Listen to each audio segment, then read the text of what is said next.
Ready start. अध्यक्ष महोदय, rail मंत्रालय की पूरक मांगे सदन के विचार के लिए प्रस्तुत की गई हैं।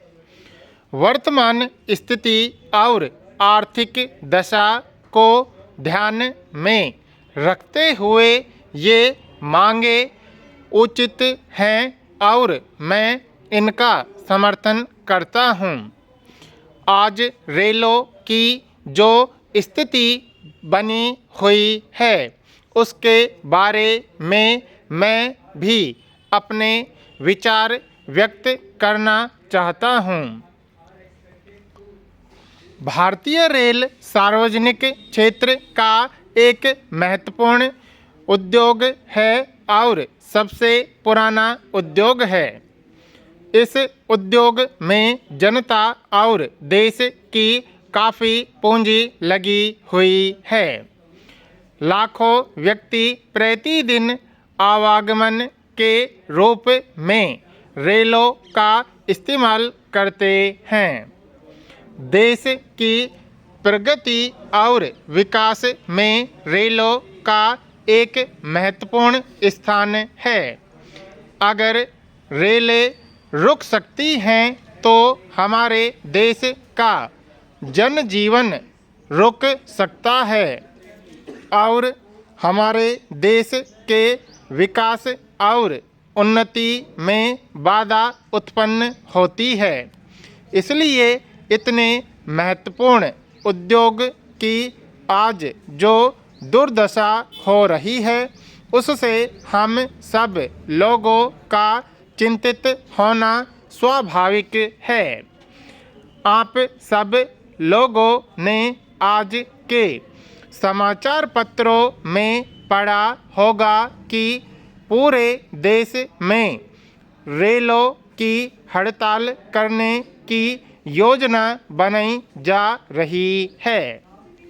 मैं निवेदन करना चाहता हूं कि आज आम तौर पर कर्मचारियों के मन में यह विश्वास बन गया है कि शासन केवल हड़ताल करने की भाषा को ही समझता है। मैं सबसे पहले अपने माननीय मंत्री जी से यह आग्रह करना चाहता हूं कि इस अस्तित्व और विश्वास को हमेशा के लिए समाप्त कर देना चाहिए। रेल कर्मचारियों की तरफ से अथवा दूसरे मंत्रालयों के कर्मचारियों की तरफ से अगर उचित मांगे शासन के सामने प्रस्तुत की जाती हैं तो उन पर तत्काल विचार होकर निर्णय हो जाना चाहिए। स्थिति यह है कि इस प्रकार की मांगे प्रस्तुत होने पर आवश्यक विचार नहीं होता और जब हड़ताल और इस प्रकार के दबाव की स्थिति का निर्माण होता है तब उनकी तमाम मांगे मंजूर कर ली जाती हैं। इसका कारण यह है कि रेलवे कर्मचारियों और दूसरे विभागों के कर्मचारियों की ओर से हड़ताल का सिलसिला आज देशव्यापी बना हुआ है। इस स्थिति का दृढ़ता और सूझबूझ के साथ मुकाबला करने की आवश्यकता है। रेलवे की आर्थिक स्थिति की तरफ भी मैं सदन का ध्यान आकर्षित करना चाहता हूँ। चौथी पंचवर्षीय योजना के अंत तक रेलवे को मुनाफा होने का जो अनुमान लगाया गया था, आज स्थिति यह है कि उसमें नुकसान होने जा रहा है। रेलवे का अस्तित्व ही खतरे में पड़ता जा रहा है। सदन में एक माननीय सदस्य ने जो दूसरा प्रस्ताव रखा है उसका मैं समर्थन करता हूँ।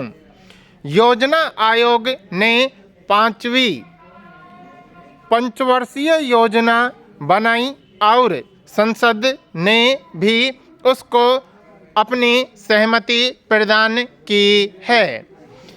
इस पर आज की नई परिस्थिति में पुनर्विचार होना जरूरी है। आप जानते हैं कि विदेशों में पिछले कुछ महीनों में सभी चीज़ों की कीमतें बढ़ रही हैं। इस पंचवर्षीय योजना के लिए जो राशि निर्धारित की गई है वह पुरानी कीमतों और पुराने आर्थिक ढांचे पर आधारित है। यदि महंगाई इस तरह से बढ़ती रही तो फिर इस योजना का क्या होगा? उस हालत में इसको कार्यान्वित करना बहुत मुश्किल हो जाएगा। इसलिए इस पर अभी विचार करना बहुत ज़रूरी है। मैं ऐसा समझता हूँ कि आज की जो कीमतें हैं वे अगर ध्यान में रखी जाएं तो योजना का जो अंदाज़ा लगाया गया है वह कम पड़ेगा। पिछली 4 योजनाएं बीत चुकी हैं। उनके बारे में मैं कुछ बातें आपके सामने रखना चाहता हूं ताकि अगली योजना में उन बातों को दृष्टि में रखते हुए उसको कार्यान्वित करना संभव हो सके। बड़े बड़े अधिकारी और नेता जब योजनाएं बनाएं तो जनता के हितों को ध्यान में अवश्य रखें। दूसरी बात मैं यह कहना चाहता हूं कि आपने मुझे इस अत्यंत महत्वपूर्ण विषय पर भाग लेने का अवसर दिया है।